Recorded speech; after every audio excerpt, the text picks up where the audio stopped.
claro, un equipo mediano tiene que ser autosuficiente durante 7 días, ¿vale? En una zona de trabajo, 24 horas al día, Uh-huh. y autosuficiente en comida, agua. Lo único que necesitas es combustible y transporte en el lugar al que vas. Tú estás currando y tú miras a los turcos que están currando. Y dices, sí. Y yo a veces los miraba y te miraban y me decían, es que si tú no paras, que tú no eres de aquí, ¿De aquí? ¿Cómo va a parar el que ¿cómo de voy a aquí? parar yo? Entonces, mientras tú no pares, yo no paro. Así. Que se acaban las comunicaciones, no sabes si puede aterrizar. Entonces, al final hay un poco... Las primeras son mucho... Entonces, el orgullo o el ego de las autoridades locales es decir, mira, pues yo me lo puedo hacer solo. No necesito ayuda. Pero realmente no quieres demostrar a otros países de que tú no eres capaz. Pero claro, cuando ya te ves desbordado, por lo mejor ya vas días tarde. Y también ves cómo la gente se te vuelque, te daba las gracias. Es decir, tú que estás en otro país, y dejas tu casa, tu familia, Tus comodidades. para irte al barro, por decirlo bien, a meterte en la mierda y a jugarte la vida, porque al final había réplica y que dicen, a lo mejor no vuelves. Puede haber un accidente y te has ido a ayudar a gente que no conoces de nada. Y eso es lo que te lleva de recompensa, el agradecimiento de la gente que conociste allí, de equipos.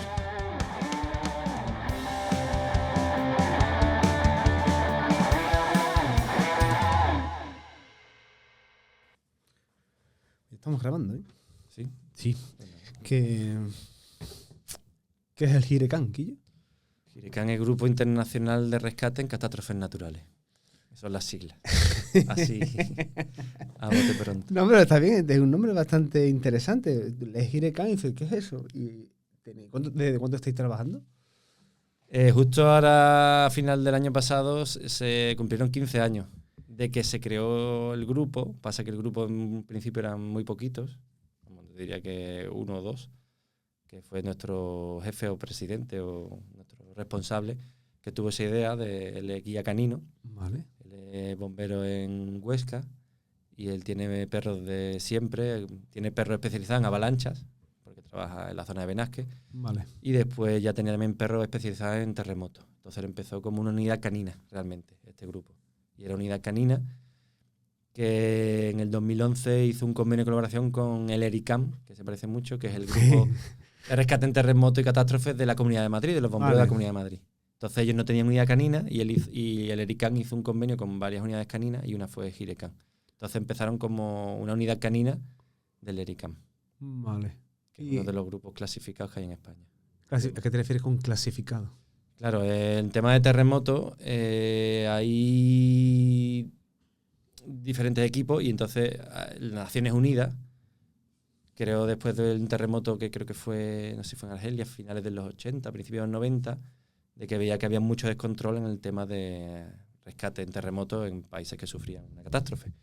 Entonces creó unas guías para intentar homogeneizar a los diferentes equipos, es decir, tener unas pautas para que todo el mundo más o menos trabajase igual, aunque fuese de diferentes países, habla el mismo idioma, como unos protocolos, ¿vale? Entonces se crearon las guías INSARAC, que INSARAC es el órgano encargado de Naciones Unidas de gestionar el tema de búsqueda y rescate en catástrofes, y es un órgano asesor, pero que también te marca un poco las pautas. Entonces, si tú quieres tener es como te dan un parche que has pasado una clasificación. Entonces, como que pasan los estándares de INSARAC.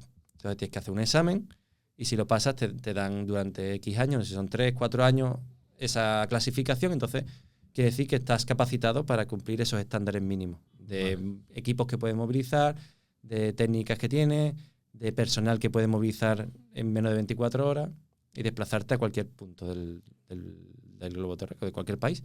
¿Vale? Eso es INSARAC, eso es clasificado. Y después también están los equipos acreditados, que son más o menos los mismos estándares, pero a nivel nacional. Entonces, aquí en España solo hay 2 equipos clasificados. El ERICAM de la Comunidad de Madrid, de Bomberos Comunidad de Madrid, con SUMA 112, y la UME, la Unidad Militar de Emergencia, que los 2 se clasificaron en 2011. Primero fue el ERICAM y casi a continuación la UME. Y se van reclasificando cada 4 o 5 años, hacen como un repaso para ver si siguen manteniendo las capacidades operativas. El estándar. Claro. ¿De calidad? Exactamente, por decirlo de alguna manera. Entonces, eso es lo que te garantiza es que cuando tú viajes a un país, tú tienes que cumplir unos mínimos. Entonces, si eres el primer equipo que llega, tienes que montar el puesto de recepción de equipos internacionales, Entonces tú vas recepcionando y vas viendo qué ayuda te llega, qué capacidades tiene, si tienen perros, si tienen búsqueda técnica, si tienen sanitario. Y según eso, pues según lo que tú vayas viendo que te demanda la población, vamos, la autoridad local, que es el lema, pues te dice, mira, necesito aquí un grupo de rescate, porque aquí hay un edificio que nos han confirmado que hay víctimas. Pues tú ya llega un equipo de Polonia, pues lo manda a ese worksite, que es la zona de trabajo, que ya ha clasificado otro equipo que ha llegado. Entonces, hay diferentes... El orden de prioridades y de funciones que tienen los que van llegando, pues van tomando esos roles. Y todos hablan el mismo idioma. Tú le hablas de búsqueda en superficie, sabes lo que es búsqueda técnica.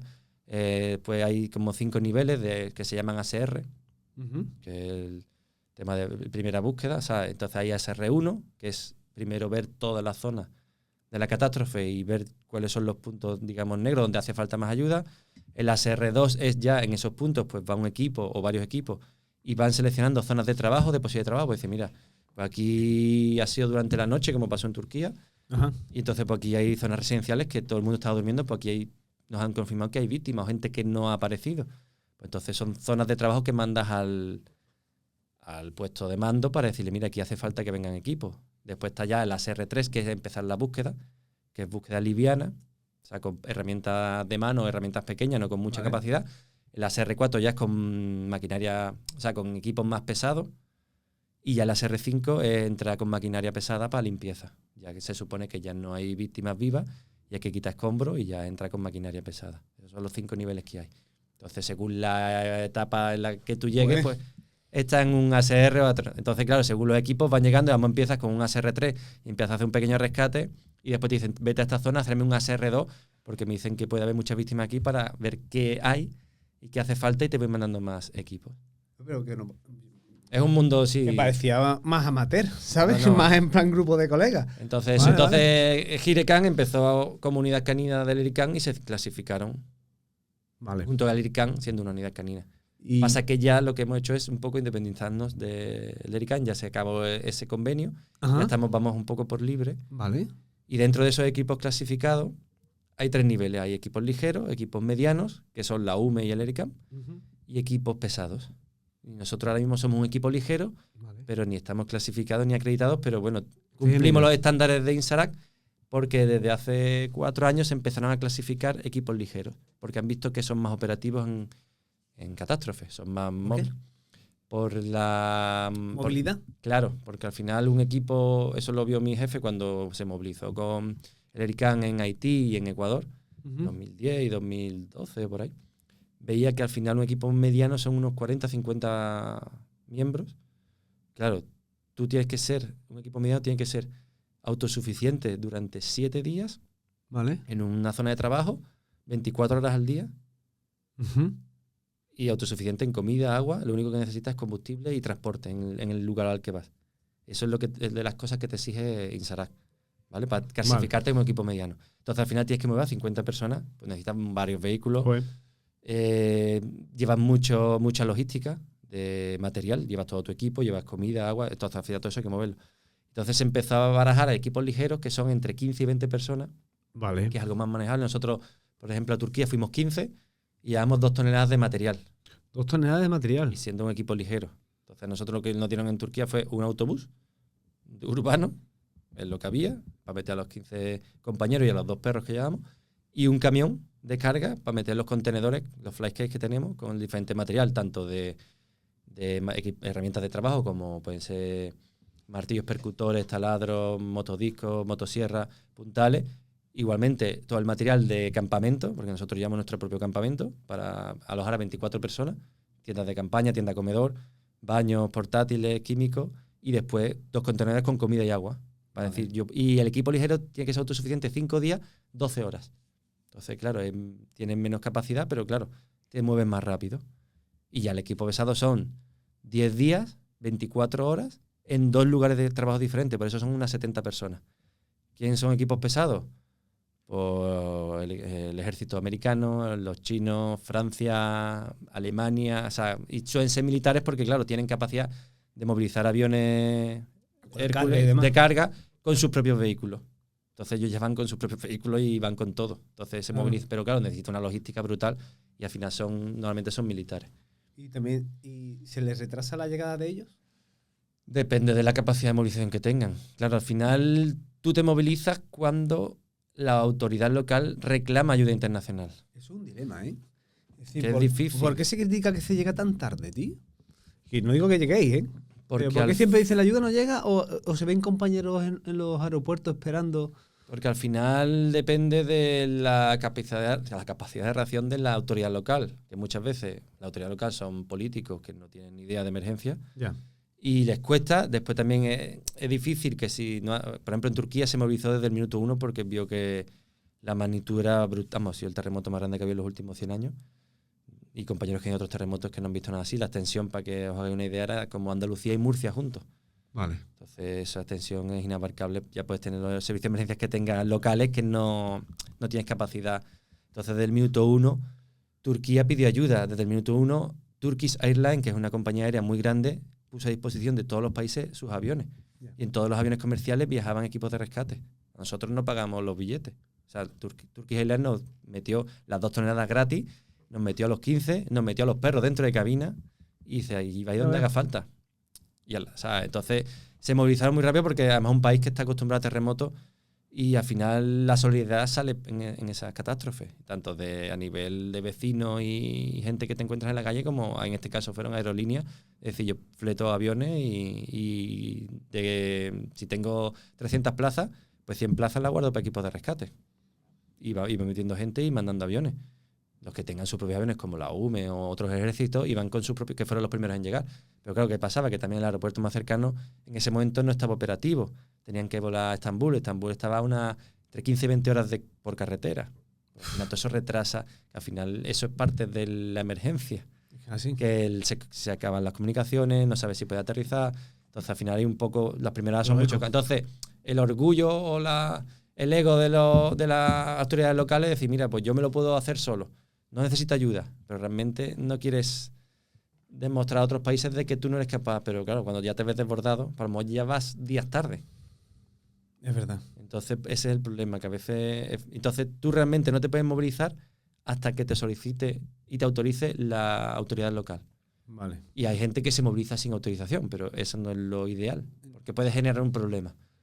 No se recomienda, ¿no? No se recomienda, pero se hace. Y que conozco a bomberos, compañeros que van, digamos, un poco por libre o con asociaciones, ONG, que sale a catástrofe, se montan 4 en un avión y se van. Van como turistas, pero al final eso tú puedes crear un problema porque, claro, tú llegas allí y tú necesitas comida, alojamiento. Claro, no soy mucho, pero cuando empiezan a llegar, por ejemplo, en Turquía fueron casi 8.000 rescatistas. Leí yo en un artículo, 7.000 y pico. O sea, 7.000 y pico es mucha gente. Con una catástrofe. Claro, una catástrofe que no hay comunicaciones, que no hay comida para todo el mundo, que no hay agua. Entonces, claro, cuando a ti te activan, la autoridad local ya sabe, antes de nosotros salir, tenemos un responsable de comunicaciones, que es el que se monitoriza online, porque ahí en la página de Insarag, si estás dado de alta como equipo, puedes ver, te van diciendo la actualización de la emergencia, y tú mandas una hoja, que sigue los regímenes de Insarag, en que dices tus capacidades, cuánta gente voláis y qué es lo que lleva. Entonces tú antes de nosotros llegar a Turquía, ellos ya sabían casi 36 horas antes quiénes éramos y qué llevábamos. Entonces aterrizar nos mandaron ya a una zona de trabajo con nuestras capacidades. Entonces ahí ganas tiempo porque ya sabes lo que te va viniendo, te va llegando información de lo que hace falta en diferentes puntos, que ya hay otro equipo haciendo la CR2, que es diciendo, mira, aquí hay zonas de posible trabajo con posibles víctimas atrapadas. Entonces eso facilita la gestión, la organización y la coordinación, que es lo difícil que aún así hay caos porque al final te mueve en unos sitios que tampoco... Vale, y tú dices la gente que va de forma voluntaria. Es decir, la gente va de forma voluntaria porque no pertenece a ningún grupo de trabajo medianamente oficial. Claro. Pero imagínate que yo quiero participar en el grupo. Sí. ¿Qué tengo que hacer? Pues cada cierto tiempo, a veces, con el grupo somos unos entre 30 y 35 integrantes.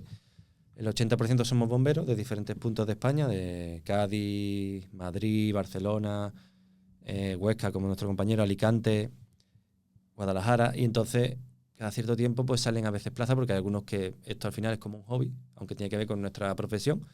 Pero para mí es un hobby y salen plazas. Pues hay plazas para 2 bomberos. plazas para un bombero que sea guía canino. O sea, hace falta guía canino. Plazas para enfermeros, porque también, y el resto son enfermeros o médicos. Porque nosotros tenemos también parte sanitaria. Que el sanitario es para el equipo y para la víctima que rescatamos, no para hacer asistencia a otras víctimas que nos encontramos en la catástrofe. Vale. Pero bueno, ¿tenéis un cupo entonces de personal? Más o menos lo que tenemos ahora es 30-35, porque al final la idea es que se movilicen entre 15 y 20. Vale. Porque, no, como te he dicho, el campamento es para 24, máximo. Entonces, pero bueno, siempre como es la emergencia, no sabes cuándo va a pasar. Puede que ahora cuando me levante haya una emergencia y es para salir mañana. Pero claro, mañana yo no puedo salir porque estoy de baja, o tengo guardia y no puedo cambiar la guardia, o tengo un familiar enfermo. O sea, al final cada uno tiene, o uno está de vacaciones, está ahora mismo, no sé, en las Canarias. Entonces, claro, hay que tener un margen de personal para poder ser operativo y salir en cualquier momento, cualquier día del año. ¿No tenéis compromiso entonces para estar? Es decir, ¿no os organizáis por semanas, meses? No, por ejemplo, en el ICANN sí se organizan por semana. Vamos, no sé exactamente cómo, pero están como, tienes que estar localizable pues estas 2 semanas. Pero claro, son bomberos de la Comunidad de Madrid, son 1000 y pico. No sé cuántos están adscritos al ICANN, pero sí lo hacen como o por semana o por meses. Es decir, este mes tienes que estar más o menos localizable en un entorno. Vale. Pues ya te podrás ir de vacaciones y eso. Nosotros no, nosotros como somos más pequeñitos, pero por ahora nos han preactivado 3 veces, no 4 veces, y hemos salido 2 veces. Una fue a Turquía y la otra fue a la Dana de Valencia. Vale. Que ahí, como era a nivel España y más local, Algo malo. nos movilizamos 28. Nos movilizamos Vale. prácticamente todo el equipo, porque al final, como estás más cerca, pues al final te toca más y también era más fácil gestionar la conexión. Pero un poco ¿Pero eso. tenéis pruebas de acceso por casualidad? Es decir, ¿yo puedo decir que voy al grupo y me cogéis? No. No, eso nuestro responsable Iván, el que te hace una entrevista y no sé si te hace algún... Vamos, yo creo que básicamente una entrevista y alguna cuestión. Y no es tanto el currículum como el currículum y la personalidad, porque al final él también mira un poco la personalidad de cada uno, porque al final cuando vas a una catástrofe, como vimos en Turquía, influye mucho en la personalidad de cada uno, porque al final vas al límite, estás muy cansado y entonces ahí salen las emociones más básicas. Entonces humanas. al final hay que saber gestionar un poco. Entonces hay gente que tiene un perfil más serio, otros un poco son más bromistas, otros son más técnicos. Vale. Y entonces es lo que hace el equipo. Y lo guay de este equipo y lo bonito que somos perfiles muy diferentes, pero nos hacemos piña y cada uno tiene un poco, sin saberlo o sabiéndolo, su función dentro del equipo. Y unos son los que rompen el hielo, otros. Entonces no es tanto técnico, porque de hecho hace poco entraron 2 compañeros de Diputación de Valladolid. Vale. Y uno creo que llevaba 1 año y 2 meses de bombero. O sea, era muy novato. Y hay otros que llevan 25 años de bombero. Entonces hay todo tipo de perfiles. No hay un perfil de decir tienes que saber mucho de apeo, mucho... No. O sea, al final eso se enseña. Todo lo que es técnica se enseña. Más un poco las ganas que tenga o el perfil que tenga o la personalidad que tenga también se mira. Y eso se publica, pues en las redes sociales lo suelen poner. En las redes sociales. Cuando hay vacantes, pues se va a buscar 2 sanitarios, un enfermero o un bombero guía canino. Y un poco según las necesidades que veamos, Vale. pues se va viendo. Cuando os movilizasteis para la Dana, ¿lo hicisteis desde un punto en concreto o todos encontrasteis allí en Valencia? Nosotros tenemos una base de donde está el nido de material y donde tenemos un convenio de colaboración con el Ayuntamiento de Alcobendas, en Madrid. Vale. Porque se eligió ese punto porque está junto al aeropuerto de Madrid-Barajas para poder salir a cualquier sitio del mundo. Y entonces, claro, muchos de los compañeros son de la zona centro, de Guadalajara, Madrid, Comunidad de Madrid, Alcorcón, para que mientras nos vamos activando, esos compañeros ya están preparando el material en Alcobendas. Entonces tenemos un convenio con la Protección Civil de Alcobendas, Vale. tenemos un local, un almacén donde guardamos todo nuestro material, Vale. donde en parking público de ellos, de Alcobendas, tenemos nuestros vehículos, tenemos 2 furgonetas y un camión para las maniobras que hacemos por aquí, por España, o lo usamos en la Dana porque fue aquí. Y también la Protección Civil nos da un poco la cobertura logística, que al final es una cosa que se deja de lado. Llegan allí 10 super bomberos, súper preparados, súper técnicos, pero después ni tenemos comida, ni tenemos dónde buscar gasolina, y un poco la logística se encarga Protección Civil. Y eso es una ayuda que sin eso el equipo no funciona. ¿Protección Civil de Alcobendas? ¿Protección Civil? Alcobendas. Vale, vale. No, sí, entonces ellos suelen venir, a todas las maniobras que hacemos vienen siempre 3, 4, 5 compañeros de Protección Civil y participan en las maniobras dentro de sus capacidades y le damos ciertos roles, pero sobre todo el tema de logística. Qué bien. ¿Cuál es la figura más relevante que tiene el grupo? ¿El de logística? ¿El de quién? Aunque todos sean importantes, pero realmente ¿quién es el que tú dices, que sin iríamos pero muy locos, ¿eh? Es que es difícil decirte eso, Sí, porque ¿no? es desde Juan Rama, que es el encargado de comunicaciones y que nos hace todas las maniobras, una guía del material mínimo que tenemos que llevar, que revisemos nuestro equipo básico, Vale. nos da las coordenadas de dónde son las maniobras, porque cada 3-4 meses hacemos una maniobra por España y se va moviendo un poco de zona para que no siempre se desplacen los mismos Muy muchos bien eso. kilómetros. Por ejemplo, la última fue en Madrid y la siguiente la vamos a hacer en Valencia en mayo con los compañeros de Diputación de Valencia, el Consorcio de Valencia, los bomberos. Vale. Porque los conocimos durante la DANA y el equipo que tiene de búsqueda y rescate pues quiere que hagamos una maniobra conjunta. Entonces al final compartimos experiencia y conocimiento. Y entonces al final yo te diría que equipos todo, pero vamos, la logística es algo que se suele dejar de lado Y es lo más importante. y yo creo que sin eso no funciona el equipo, porque si no te alimentan, no tienes un sitio donde acampar, no vas a encontrar gasolina, al final no tienes un teléfono, una tarjeta de la de compañía local para poder tener comunicaciones con los enlaces locales, con los equipos locales, entonces al final estás vendido, que es lo que nos pasó un poco en Turquía al principio, nos mandaron a un punto, fueron 3 horas de viaje y cuando digamos, no era aquí, era 200 kilómetros más para atrás, vais a pasar de largo, pues tuvimos que volver y estuvimos 6 horas dando tumo por Turquía hasta que llegamos al punto que nos habían dicho, pero claro, al final, entre el idioma, tal, que al final, por ejemplo, allí nos dieron dos intérpretes, dos chavales se nos ofrecieron, eran chavales de 19 años, un estudiante de medicina y un estudiante de periodismo, y nos lo ofreció la autoridad local y dice, oye, ¿los queréis? Digo, sí, era turco-inglés, ellos no sabían a dónde iban realmente y vamos, ya son como parte del equipo, seguimos hablando con ellos de vez en cuando, le preguntamos, ellos nos preguntan, o sea, y al final es una semana en la que eran como nuestros niños pequeños, pero al final ellos estaban metidos en el escombro sacando cadáveres que ellos, y al final se lo comieron todo, tú al final más o menos estás acostumbrado siendo bombero para ello. pero ellos, ya tú, un chaval de 19 años, que al principio me acuerdo yo que en el autobús iban allí un poco tímidos y ¿qué hacemos?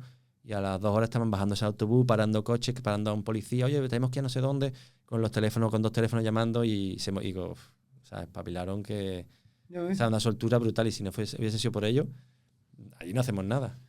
Y lo necesitamos en el escombro porque tenemos que hablar con los que estaban allí trabajando para decirle, mira, ¿qué hacemos? ¿Dónde nos ponemos? Vamos allí. Vamos a volver a Turquía después, pero las maniobras que hacéis, ¿cuánto duran? ¿Una mañana, un día? ¿Son reales? ¿Las maniobras que hacéis son reales de verdad? Lo más reales posible, sí. De hecho, o sea, siendo bombero, en cierto modo, por decirte, o sea, lo hacemos, suelen ser de 2 días, ¿Sí? o 2 días y medio, y metemos víctimas, Vale. que además están ¿Cómo que metéis víctimas? ¿Muñecos o un humano? personas reales, maquilladas, Vale. que si tiene un hierro atravesado se le ve el hierro, Vale. que si se le dan las vísceras ponen vísceras de cerdo o de vaca. Cerdo o lo que sea. O sea, y después tenemos un staff de enfermería, que son compañeros del SUMA 112, Vale. IRRA, y entonces ellos llevan lo que tiene esa víctima, y entonces esa víctima va evolucionando según hacemos la maniobra. Vale, no tiene. Entonces, si la maniobra dura 4 horas, la víctima va cambiando y va diciendo, mira, pues ahora se te está parando, ¿qué le pone? Y el médico enfermero dice, pues le pongo no sé cuánto. Pues ahora es alérgico a ese medicamento. Y entonces tienes que revertir lo que le has puesto y empeora, y ahora se te están dando en parada y tal. Y es todo el rato, y estamos a mitad de una tirolina y dice, se ha parado. Pues tenemos que bajarlo de la tirolina o hacerlo más rápido para que llegue a la cabecera y hacer los primeros auxilios. Ahí estamos todo el rato en tensión para que sea lo más real posible. Y rompemos, vamos a edificios para romper, para montar cuerdas. Y o sea, son lo más real posible, que al final te das una señora paliza. ¿Esos edificios y esas instalaciones os la ceden fácilmente? Sí, o sea, depende. Hay sitios ¿Está implicado la institución, la administración? Sí, en eso? depende, claro. Por ejemplo, había muchos hospitales abandonados en la Comunidad de Madrid, que cada vez menos porque lo están destruyendo. Entonces pide autorización, si son de nivel local, para el ayuntamiento. El último que estuvimos en febrero pertenece a la Universidad Carlos III. Entonces le pedimos permiso a ellos y nos dan la autorización, nos dan la llave y le decimos para lo que vamos. Otros eran del ministerio de otro ministerio, y entonces pues vamos pidiendo permiso y buscando. Hay otros que son edificios abandonados, que pasa cualquiera, pues nosotros vamos allí y hacemos un poco la maniobra. O sea, hay un trabajo detrás previo para que la maniobra sea lo más real. Otras veces las maniobras son hacer talleres para refrescar ciertas cosas que a lo mejor no se tocan tanto. Por ejemplo, la última de Madrid fueron un día de talleres, todo el día talleres, o talleres de 1 hora y media, un taller de apeo, un taller de rescate en altura, un taller con el escáner que hemos escrito últimamente y al día siguiente la maniobra completa, la que nos dividimos por equipo y hacemos simulaciones y si hay que evacuar, usamos las señales de evacuación y hay control de acceso para que sabemos cuántos miembros están dentro del recinto por si hubiese una réplica, pues saber dónde se encuentran. Material que no se utiliza se vuelve a sacar al nido. O sea, intentamos hacerlo lo más real posible así es como son las clasificaciones INSARAC, con vista a que algún día, que nosotros estamos, digamos, medio propuestos para ser el primer equipo ligero que se clasifique en España. Vale. Que para eso necesitamos que nos apadrine uno de los equipos clasificados, tanto Vale. OUME o ENERCAM, y después que INSARAC lo acepte y ya se ponga fecha, pero bueno, eso está ahí, es un proyecto, pero bueno, nosotros trabajamos con esa guía por si algún día nos clasificamos. Vale. Con esos estándares. Vamos a Turquía. Vais Sí. a Turquía. Aparte de Turquía. ¿Lo pasaste mal? Bebé. Vamos a ver. Lo pasé mal. Fue muy duro. O sea, de hecho, es la primera vez que he tenido estrés postraumático Sí, ¿no? después de Turquía. O sea, en Turquía, lo que fue Turquía fue muy duro, pero realmente para mí fue una intervención muy larga. Estuvimos 5 días y medio. Vale. Que al final entras en modo intervención y vas como en modo robot. Como tú lo sabes, cuando vas a una intervención, pues como que Sí. se te activa un chip y vas a hacer tu tarea, tu función. Pero Vas claro, mecanizando. claro, es más mecánico, pero al final son jornadas de 17, 20 horas, trabajando sin parar, duermes 4 o 5 horas y otra vez en marcha, porque al final dices, estoy allí, el tiempo corre en nuestra contra, porque entre que te activan, pues ya pierdes un día y pico, 2 días. Las primeras 72 horas son las más críticas, en las que puede encontrar más gente con vida, según los estudios, es lo que te dice la guía INSARAC. Entonces lo suyo es que estés allí antes de las primeras es que estés allí en las primeras 72 horas. Nosotros llegamos en las 40 y algo, porque al final hubo un retraso con un vuelo. Vale. Al final todo eso es parte De la de idiosincrasia la del emergencia, que al catástrofe. final así. no puedes ir lo rápido que tú quieras. Que no vas a Depende de punta cana. tercero y al final pues, también tienes que gestionar esa frustración de decir quiero llegar ya, pero no puedes, pues y hay muchos tiempos muertos. Y una vez que llega, pues ya te pones a funcionar. De hecho, nosotros después de toda la odisea, que llevamos un día y pico de vuelo, llegamos al primer sitio de trabajo a las 1 de la mañana y nos dijeron la autoridad local, ¿queréis ir a descansar o trabajar? Y nosotros dijimos, nosotros a trabajar, hemos venido a esto. Y estuvimos hasta las 7 de la mañana ya viendo perros, moviendo algo de escombros y currando. Y a las 7 nos fuimos a dormir, pero a las 9 y pico estábamos en planta porque había una réplica y tuvimos que salir corriendo también. Claro. Entonces, pues al final, ya que estoy despierto, pues a funcionar. Entonces vas viendo cosas y viviendo cosas que yo después a la vuelta, al llegar a casa, pues te quedas como pillado. Y al final también tengo un poco de conocimiento de autocuidado y de gestión del estrés postraumático y al final hay un momento en que te das cuenta que 2 o 3 semanas después sigues, que me quedaba sentado en la cama y mi mujer me decía, ¿qué te pasa? Y digo, no, que estaba en Turquía. Y yo veía la tele y yo decía, es que eso no es lo que yo he vivido. Eso es como light, pero ahí no se escucha lo que se oye, no se huele lo que se olía allí, porque allí el olor a cadáver era brutal. O sea, te decían, aquí hay 20 personas, aquí hay 15, o sea, sabían perfectamente quiénes faltaban y dónde estaban. Decía, aquí hay una familia, aquí otra, aquí tal. Aquí este edificio se cayó en la segunda réplica, aquí este se cayó en la primera. Y entonces, el olor de la comida que cocinaban, no sé, los ruidos, los silencios, lo que más me llama la atención son los silencios cuando se hacía una llamada. Una cosa que se hace es llamada y escucha, tú gritas, equipo de rescate, si me escucha, grito, golpe, lógicamente lo hacían en turco. Pero después se hace un silencio, llamado 15, 20 segundos, que te impactaba, te llenaba, y además decías tú, es que aquí hay 200 personas, 15 excavadoras y se para todo. O sea, era una manzana entera con 8 edificios de 10 pisos en el suelo y decían silencio y allí no se escuchaba ni una mosca. Y además todo el mundo se agachaba. Y al principio decía, ¿por qué se agacha la gente? Decían, para que la gente no mueva los pies. Porque si estás de pie, te mueves. Y si te agachas, te pones de rodillas, ya no te mueves. Entonces, cualquier mínimo ruidito para que no se escuchase nada. Y todo el mundo se ponía de rodillas. Y eso era brutal. O sea, decir, tío, es que eso lo vive, mira, los pelos de punta. Ya ves. Y claro, yo cuando volví me pasó, yo me di cuenta que no estaba bien un día que me fui a correr, en la ciudad en la que vivo. Era temprano, eran las 7 y pico de la mañana, y de repente estaba delante de un edificio en obra, que está allí lo que es el esqueleto solo, y los ladrillos, las máquinas, tal, y estaba llorando, mirando el edificio. Y yo me quedé mirando el edificio y ya dije, no, Jaime, no estás en Turquía, estás en Conil. Estás en tu casa. Y dice, venga, vete para casa que ya hoy la carrera ha terminado. Y digo, vale, esto no va bien. O sea, porque ya es demasiado recurrente. Entonces ya contacté con un compañero de Madrid que hace temas de meditación, Sí. mindfulness y eso, que yo había hecho con algún curso, y digo, Rubén, necesito tu ayuda porque necesito ventilar emocionalmente, vivir esto. Y entonces hice una sesión online y otra sesión presencial en Madrid. Ya ves. Y ya a partir de ahí ya como que abracé esa catástrofe y esos sentimientos y esas emociones.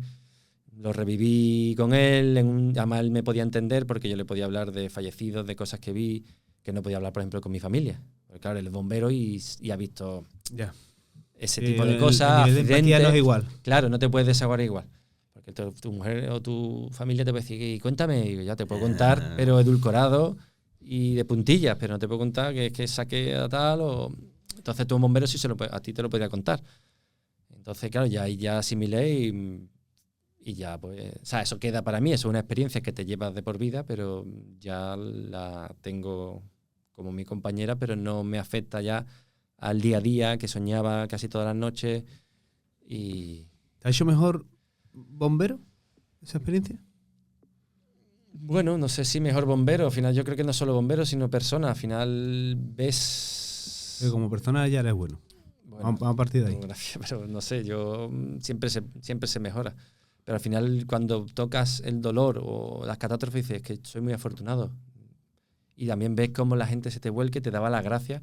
Es decir, tú que estás en otro país, y dejas tu casa, tu familia, Tus comodidades. para irte al barro, por decirlo bien, a meterte en la mierda y a jugarte la vida, porque al final había réplica y que dices, a lo mejor no vuelves. Puede haber un accidente y te has ido a ayudar a gente que no conoces de nada. Y eso es lo que te lleva de recompensa, el agradecimiento de la gente que conociste allí, de equipos, que tenemos varios equipos turcos con los que trabajamos que nos están pidiendo hacer unas maniobras en Turquía conjuntas, porque o sea, al final te haces amigos, estás dando allí codo con codo, lo pasan mal y ellos se apoyan en ti y tú te apoyas en ellos y haces unos lazos que no harías de otra manera. O sea, hay pequeños gestos, por ejemplo, una chica que, claro, como nosotros teníamos perros, nos demandaban en diferentes puntos porque era por decirlo, un equipo. Nuestros perrillos son un equipo de 4 patas, que allí no había mucho. Entonces, claro, están entrenados para detectar a personas con vida. Vale. Entonces, estábamos trabajando en un sitio, oye, mira, que hacen falta perros que creen que allí que nos movíamos. Entonces, al final nos íbamos moviendo de un sitio a otro. Y en uno de esos desplazamientos nos pararon a mitad de la carretera una chica que hablaba español porque había estado estudiando un año no sé si era en Segovia, en Salamanca. Y decía, no, es que mi hermano está ahí, ya han pasado 4 días o 5, no me acuerdo bien. Y al principio otras personas que salieron los primeros días pues lo escucharon hablando, entonces metimos los perros, pero no detectaron, porque al final también había un exceso de dolores brutal. Y estuvimos allí, no sé, 5 o 6 horas escarbando, mirando perros por aquí, perros por allí. Y al final nos fuimos con la sensación de decir, no hemos encontrado a tu hermana, no puede ayudarte. Pues ella, al mes o así, nos llegó un paquetito a Madrid, a la base, y nos pone una carta de agradecimiento dándonos las gracias por la ayuda prestada y nos regaló una linternita, de los chinos, con grabado el nombre del hermano y gracias en turco. Y esa linternita la tenemos todos en nuestra mochila.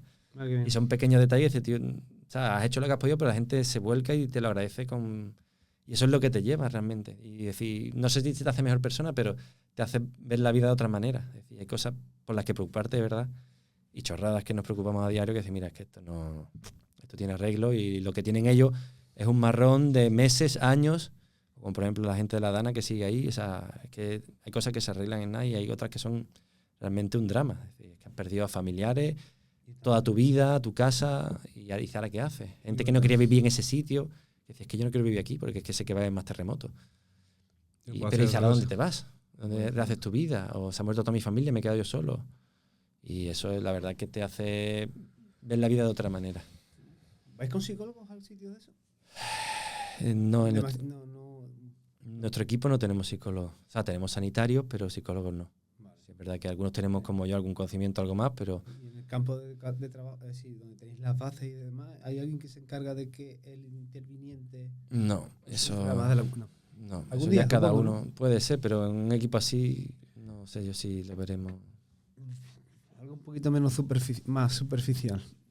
Es cómo hacéis las rutinas diarias de allí, es decir, quién hace de comer, cómo os organizáis para dormir, si podéis dormir, cómo es el día a día en un sitio de eso. O como es una constante ruta, es como ir al Everest o algo así, ¿o qué? Bueno, sí, no sé. Yo he hecho expediciones, en cierto modo sí, porque al final duerme. Claro, el primer día en Turquía nos metieron en una residencia universitaria. Vale. Hubo una réplica, que yo nunca había vivido un terremoto, fue de 4,7, 4,8. Vamos, el tiempo que estuvimos allí, que fueron 5 días, hubo 100 y pico, 200 réplicas, pero yo noté 3, y esa fue la más gorda, y fue 4 con algo. Y que movió la cama y cayó el techo del baño. Pues pasa que estábamos tan, como te dije, nos acostamos a las 7 y pico de la mañana y eso fue a las 9. Estábamos reventados. Yo miré por la ventana y digo, yo no veo mucho movimiento. Y volvimos a dormir. Ya está. Pero a los 5 minutos entraron los compañeros dando golpes. ¿Pero qué han desalojado el edificio? Y nosotros no nos habíamos ni enterado. No. Y dimos ya el siguiente día, sacamos nuestras tiendas y nos fuimos a un descampado junto con la UME y los de Qatar. Y montamos nuestras tiendas y al final, pues... Como éramos 15, éramos poquitos, pues nos movilizamos todos juntos. Nos levantamos 1 hora temprano, a 7 de la mañana así, para desayunar, asearnos un poco y a las 8 está ya camino de la zona de trabajo y hasta que... Vale, pero por ejemplo, ¿qué desayunas tú en mitad de la nada con réplicas de por medio? Galleta María, una magdalena, un café, magdalena, sí, llevamos comida... Café de rancho y vámonos. La cosa es comer cosas que te apetezcan, porque al final no tienes ni ganas de comer. Entonces, cosas que te apetezca comer. O no, pues come lo que haya, ¿no? Porque, por ejemplo, en tema de expediciones eso lleva comida liofilizada, tal, pero al final eso sabe a rayo. ¿Y qué yo más eso lo aprendí. Pero tendrás que comer. Yo eso lo aprendí, que tú tienes que llevar comida que te guste. Llevamos un queso manchego así entero que a los chavalitos intérpretes les flipó y les mandamos una casa después de queso. Vale, porque al final tienes que comer cosas que te apetezcan. Pues buscas pan y sopa de esta instantánea, pasta y embutido y jamón y cosas que te apetezca y vamos para adelante. Entonces, también tenemos lata en conserva porque, claro, hay cosas que tenemos ya en el almacén metido en el contenedor de comida. Cosas que van a caducar por dentro de 4 o 5 años, que son latas. Y eso sabemos que va a durar ahí mucho. Pero después cuando nos activan, la gente de Madrid se va al supermercado y compra cosas de eso, de chacinas, de queso, cosas perecederas, pero que sabes que las va a gastar la siguiente semana. Entonces eso y comes eso. Vale. Tu café, tu colacao, leche en polvo o leche condensada y vas para adelante. Y supervivencia. Después allí teníamos, que yo flipaba, vamos, en Turquía teníamos comedores en la calle. Para la gente que estaba trabajando, como la asociación de vecinos, va a montar allí 2 perolas así de grandes y allí tú ibas y te dan tu caldo caliente, tu té, porque claro, en el mundo musulmán pues hay mucho té, y tu fruta, y tú ibas allí como un comedor social, pero en mitad de la calle. Y al mediodía pues comíamos caliente porque nos daban, o venían y nos daban bocadillos o yo qué sé, o galletas, y muchas veces lo rechazamos y digo, no, para vosotros que no tenéis nada, yo tengo en el campamento, ahora sé que voy a ir. A veces, y me acuerdo un día que estábamos allí comiendo y de repente empiezan a caer cosas y miro para arriba y es que estaba nevando. Porque ahí estábamos a menos 10 grados, menos 5 grados. Yo no sabía que esa zona nevaba. Claro, eso fue en febrero, 6-7 de febrero hace 2 años. Y nevaba. Y de hecho, cuando llegamos a Estambul, cuando llegamos a aterrizar, estaban las quitanieves en Estambul pasando, que eso también hizo retrasar los vuelos, la nieve. Claro. Entonces, eso era otro hándicap, es decir, que vamos a una zona con muchísimo frío. De hecho, después de Turquía hemos comprado para todo el equipo un forro, o sea, un abriguito bien, porque llevamos nuestras cosas, pero claro, cuando vimos que había esas temperaturas, nuestro compañero Juan nos dijo, mira, que las temperaturas que hay allí ahora son estas, llevaros ropa de abrigo, pero cada uno llevó lo que tenía. Ahora ya tenemos cada uno nuestra chaquetilla de Primalove, que es más caliente, para meterla abajo del mono. Es decir, que va a estar currando a menos 10 grados, nevando, que estamos nevando, entonces al final... Entonces, un poco la comida es eso. Cosas lo recomendable para zonas así de expediciones y catástrofe, cosas que te apetezca comer. ¿Y de higiene? ¿Ducha diaria? ¿A 2 días? ¿A 3? No, eso es la ley seca. Sí, ¿no? Sí, porque además tú llegamos de currar, llegamos a las 4 de la mañana. ¿Quién se va a poner con un cubo de agua frío en una tienda de estas portátiles? Pues eso sí lo llevan a rajatabla un poco los sanitarios, que son como nuestras mamis en el día de allí, que nos obligan a asearnos por lo menos con un poco, o sea, las manos con gel y desinfectante y después el resto del cuerpo con toallitas. O sea, más o menos, lavado del gato, como le decimos. Sí. Y después todo el mundo se tiene que lavar los dientes, por lo menos una vez al día. Hostia, ¿por qué? Para evitar infecciones, o una pequeña llaga te puede crear un problema de que te das una persona inutilizada. Claro, es que allí tiene que haber de bacterias, lo que no hay. Claro, allí hay aguas estancadas, entonces todo eso, la higiene es básica. O sea, entonces ellos son los que se encargan, ¿te has lavado los dientes? Venga, pues ya te puedes ir al saco. para controlarte un poco la mínima higiene imprescindible. Ya Porque, claro, allí no te puedes duchar. Eso sí, el día que llegamos a la base americana, el último día antes de volar para España, pues allí ducha caliente, porque allí salió mierda de 5 días. Claro. De escombros, esos polvos, al final es que no tienes... O sea, que si te...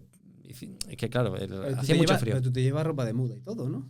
Tú tendrás un kit mínimo para ir a... Claro, yo tengo preparado el petate. Nuestro petate tiene el equipo de trabajo con nuestro mono, arnés, casco y el equipo básico de cada uno, y después tienes ropa de calle, digamos, para cuando si la necesitas, y después alguna muda. O sea, tus chanclas, tal, para tener algo de ropa interior, calcetín. Todo eso lo tengo preparado para decir, lo cojo y me voy con el pasaporte. Entonces, y eso es lo que entrenamos también en las maniobras. Aunque no nos vayamos ahí, tenemos que llevar el pasaporte, Lógico. la cartilla de los perros, para que todo lo que entrenes al final te va a salir bien. Porque si tienes todo desparramado en casa, cuando te digan, sales en 3 horas, No, 3 horas no llega. no sabes ni dónde están las cosas. Yo llego de donde sea, lavo todo y lo vuelvo a empaquetar y dejo preparado pues eso, pues calzoncillos 4 o 5, calcetines y todo listo para decir uno por día, para ir cambiándote y tener por lo menos ropa limpia. Después no te ducharás, pero por lo menos la ropa la vas cambiando. Camisetas 4 o 5, una por día, y después guardas una ropa un poco más limpia para lo que son los vuelos, porque claro, también te meten en el avión y vas oliendo ahí a choto.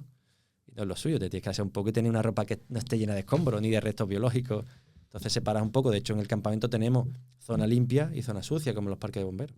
¿Ah, sí? Tenemos una tienda de campaña de zona sucia donde tú entras Paco. y te Vale, cambias claro, lógico. y ya entras al campamento por una puerta que es zona limpia para no cruzar. Y la zona de comedor es zona limpia, las tiendas de campaña son zona limpia y un poco eso. Pero al final eso es, sales por la mañana y hasta que se acabe la jornada. Pues 15, 16, 17, 18 horas.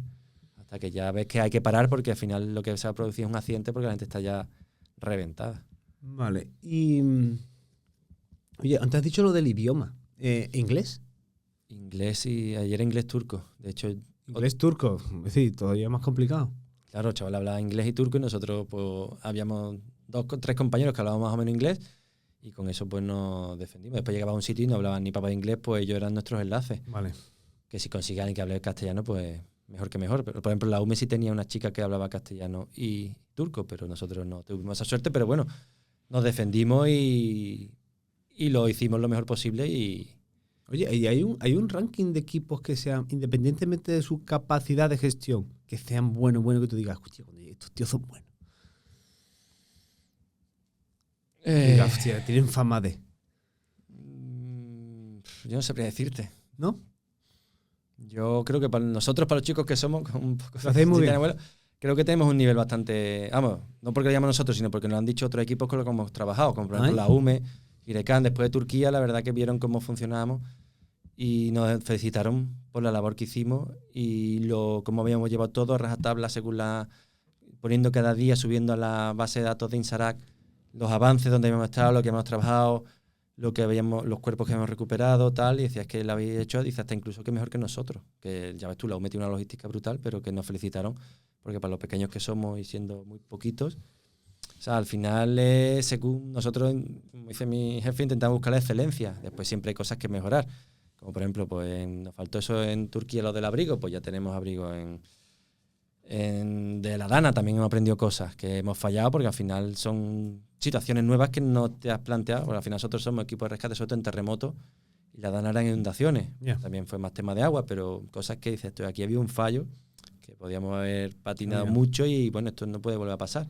Al final te reinventas un poco porque la sociedad te reclama y somos un equipo especializado, no con las técnicas más infalibles de agua, pero fuimos a echar un cable y yo creo que hicimos también un buen trabajo. Y bueno, y equipo así, pues claro, los que más medios tienen, pues tienen más capacidad, pero al final es que nosotros... Sí, pero por ejemplo, llega un equipo de Japón y tú dices, tío, estos japoneses son... Sí. Ya lo has visto trabajando en otro momento, en otro sitio. Por ejemplo, unos que tienen muchísima fama y que son muy buenos son los Topos de México. No me digas. Los que yo he escuchado, sí. Fíjate tú. Y que son un grupo de voluntarios y son gente muy veterana, pero y también estuvieron en la Dana de Valencia y yo sí, eso sí lo... No, en Turquía coincidimos solo en el aeropuerto, después cada uno fue a su sitio, pero sí, eso sí, de fama sí son muy, muy buenos. Porque además son gente que, claro, está acostumbrada a trabajar en catástrofes, porque en Sudamérica hay muchas más catástrofes que aquí. Por ejemplo, por decirte un ejemplo, en Colombia tiene un equipo clasificado, pero tiene 17 equipos acreditados a nivel nacional. O sea, tiene 18 equipos que cumplen la normativa INSARAC. En España solo hay 2. Entonces la diferencia es abismal. Entonces son gente que sí a nivel local, pero gente muy, muy preparada. Y eso en casi todos los países sudamericanos tienen muchísimos equipos acreditados y después su equipo internacional. He apuntado aquí 2 cosas. Y creo que esto va muy felicitar. Es decir, el gobierno no es que os haya felicitado, pero ¿os ha dado respuesta del trabajo que habéis hecho? ¿El gobierno sabe lo que hacéis ustedes realmente? Cuando digo gobierno, Dirección General de Protección Civil, Ministerio del Interior, Hombre, algo le llega. algún alcalde, presidente de comunidad. ¿Alguien sabe realmente, alguna una embajada, lo que hacéis, lo que habéis hecho y lo que os lleváis para casa? Tanto a nivel mental como físico. Es decir, aparte que os feliciten los ciudadanos, que son la razón, ¿el gobierno sabe lo que hacéis? Depende. O sea, yo el gobierno no creo. O sea, entiendo que a nivel de UMI eso sí. La Dirección General de Protección Civil sabrá que hemos estado en Turquía porque saben de nosotros, porque estamos como para intentar clasificarnos. Nosotros tuvimos reconocimiento de la Embajada de Turquía. Vale, guay, eso es. Porque la Embajada de Turquía sí supo y llamó a todos los equipos que habían estado españoles y fuimos a Madrid, algunos representantes tal. Desde Alcobendas también se nos dio reconocimiento porque al final somos como la parte política o de gobierno con las que colaboramos, que es el Ayuntamiento de Alcobendas. Ellos sí, porque saben, claro, ellos nos movilizamos con ellos, sacamos y entonces ellos también iban reportando nuestros avances. Después yo en ese momento yo estaba en el consorcio de Málaga. Uh-huh. Y a mí se me reconoció en el Consorcio de Málaga y se hizo un acto el Día de Andalucía y se me dio una especie de placa, pero bueno, que al final es un acto que se agradece también, pero que, o sea, si se enteran, sí suelen darte ese reconocimiento, pero hay veces que tampoco llega y bueno. Y no pasa nada, pero... Y no pasa nada. Pero que tiene que ser, no digo jodido ni frustrante, pero...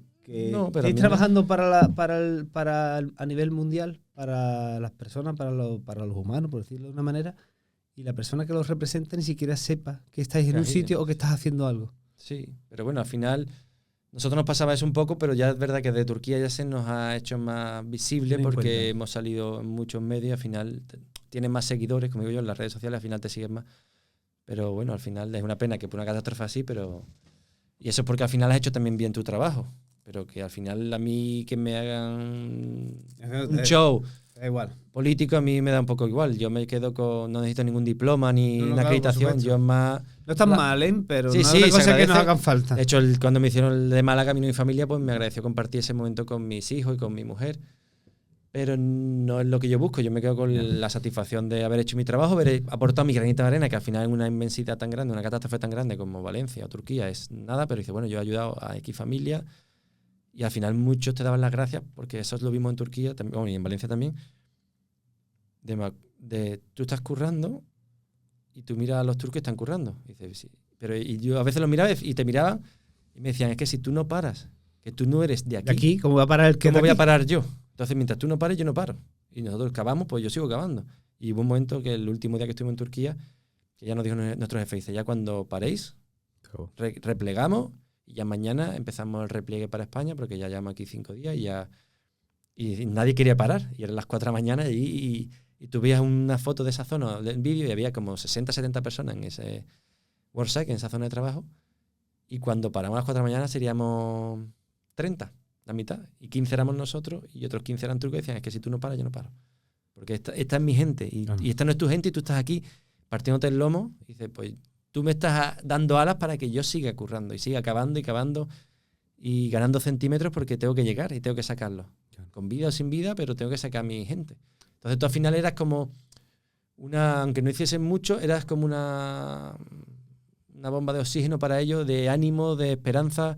Es decir, esta gente viene a tomar viento de súper lejos, pues yo tengo que estar aquí con ellos, a muerte. Entonces tú notabas que cuando tú llegabas la gente...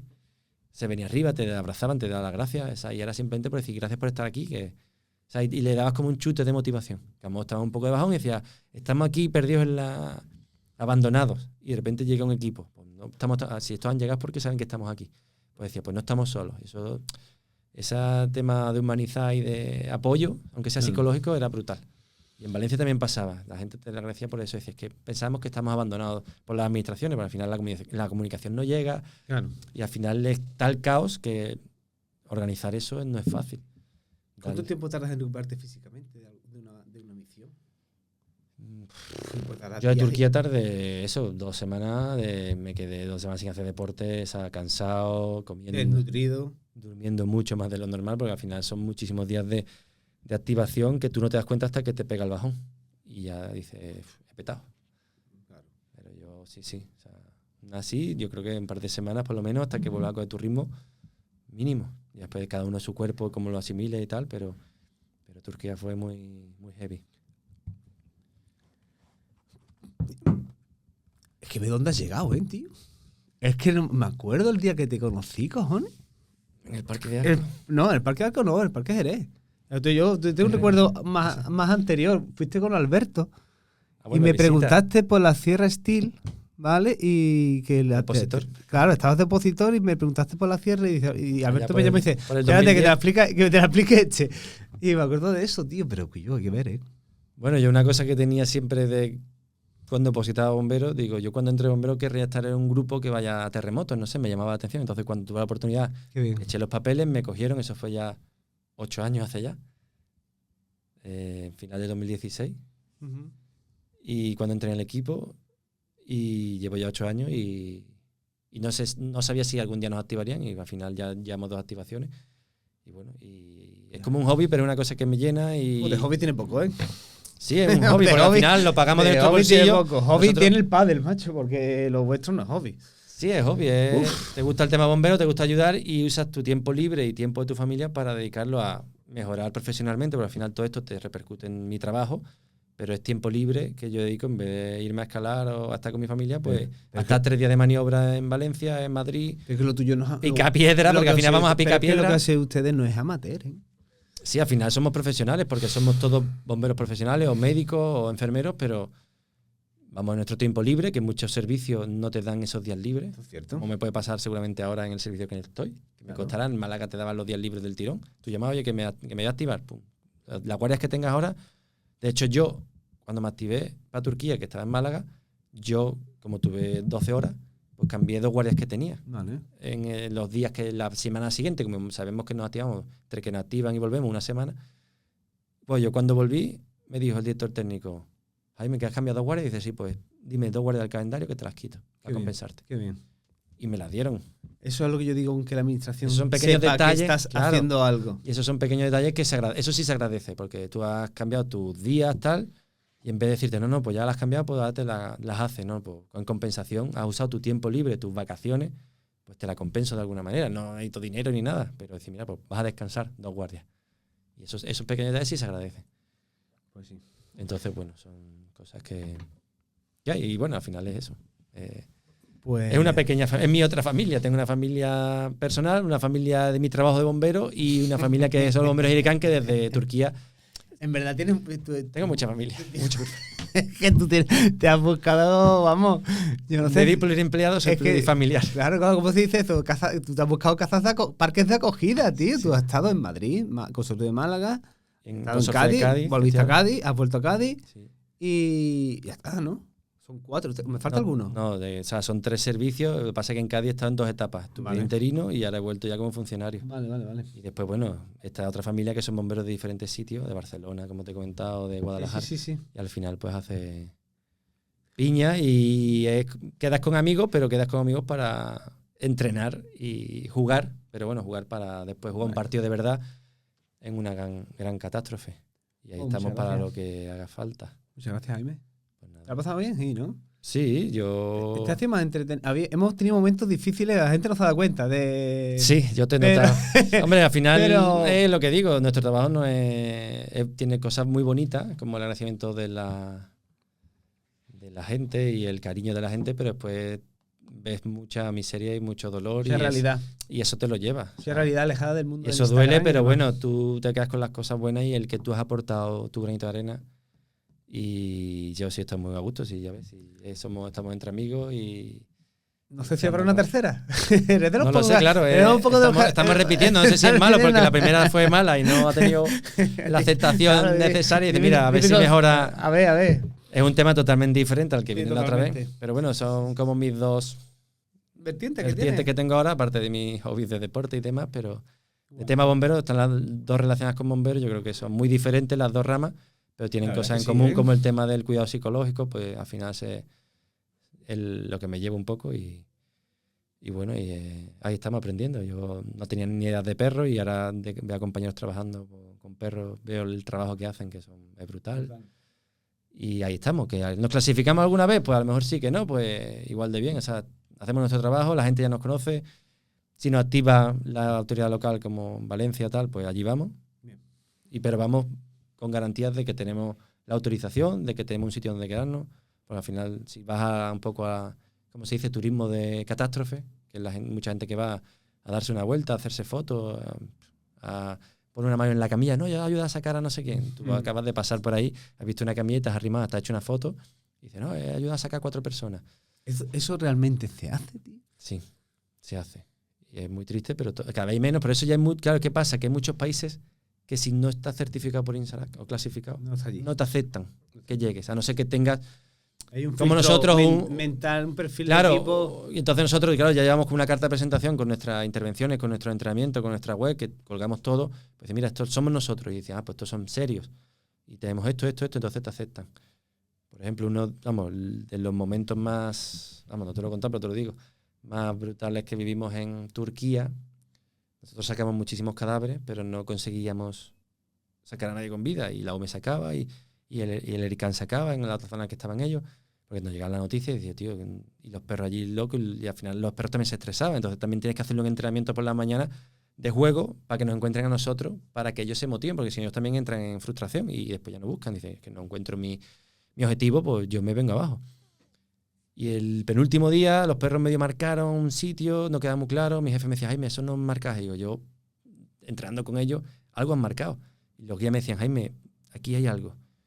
Y ya le dije al turco, aquí cavarme. Y dice, ¿hasta dónde? Digo, hasta que llegues al suelo. O sea, porque era un piso de, no sé si tenía 5 o 6 plantas, hasta que te cogí suelo. O sea, caben los forjados y hasta el infinito, como digo yo.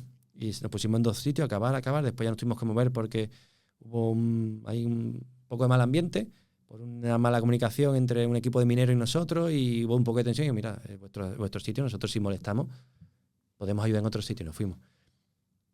Eso fue un día, y al día siguiente ya nos íbamos, y cuando estábamos en el aeropuerto para volar a Madrid, llamaron a uno de los intérpretes, a Babush, y era una de las chicas que me metió el enlace en esa zona de trabajo, y nos dice, no, solo para deciros que donde marcamos nuestros perros hace 30 y tantas horas, hemos sacado a 2 personas con vida.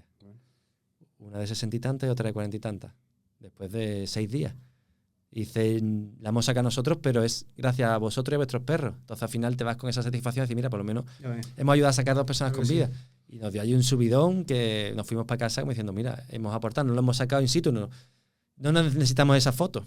Es decir, hemos dado nuestro granito de arena y al final nuestros perros han marcado, y nos fuimos con una sonrisa en el avión de vuelta que decía, es que no cabíamos. Es decir, pues hemos hecho nuestro trabajo, que era ayudarles. Entonces eso se queda ahí para siempre. Pues lo dejamos aquí. Cuando tú quieras. Un placer. Muchas gracias. Muchas gracias, Juan Antonio.